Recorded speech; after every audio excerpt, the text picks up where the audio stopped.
Marcos singilin, Duterte panagutin, Sara litisin. Marcos singilin,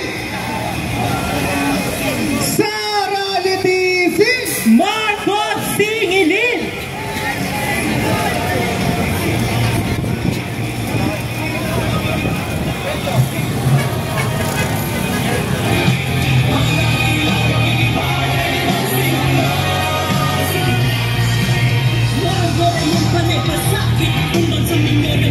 Andito tayo ngayon sa kahabaan ng Commonwealth Avenue. Maray marinig ang tunay na estado ng ating bayan. Ito ang People's Zona. Ngayong araw, andito ang iba't ibang mga sektor. Andito ba ang mga magsasaka? Ang mga manggagawa? Nasa na ang ating mga mangingisda? Parang konti ata ang tao ngayon, walang energy ah. Baka sa dito, totoo sa sunod.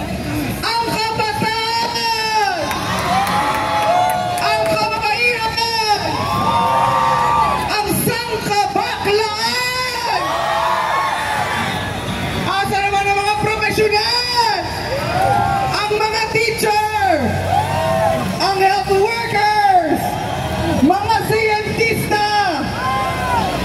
Asa na ang mga artista ng bayan?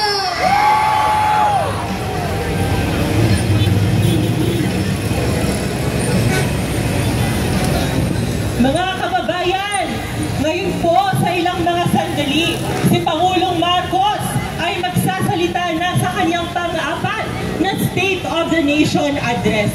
Alam na natin na sa pang-apat na zona na ito, si Pangulong Marcos ay magpupulala tungkol sa kanyang mga tagumpay di umano.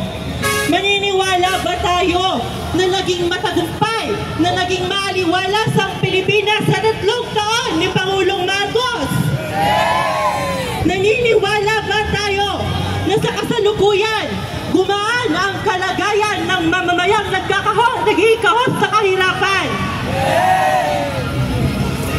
Kaya ngayong hapon mga kasama, sinsinin natin ang ating alay. Magsisimula na ang ating programa. Nire-request din po natin na ang mga nasa harapan, atras po tayo ng mga 2 hakbang palikod. Ayan. Sige po, maraming salamat. Hakbang po tayo patalikod. Ayan. Maraming salamat po. Magandang araw! Pilipinas!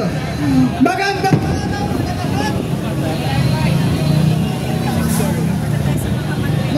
araw sa lahat ng narito sa lansangan ng protesta at sa lahat ng sumusubaybay sa atin sa iba't ibang mga plataforma. Mga kababayan, ito ang SONA ng Sambayanang Pilipino!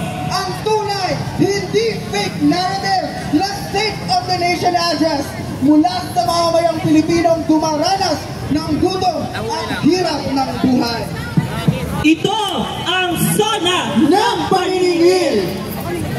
Habang nagsasalita si Marcos Jr. sa loob ng Kongreso para ilarawan ang isang paraiso ng kaunlaran at pag-asa, narito tayo ngayon sa lansangan, ilalahad ang tunay na kalagayan, hinaing at panawagan ng mamamayan.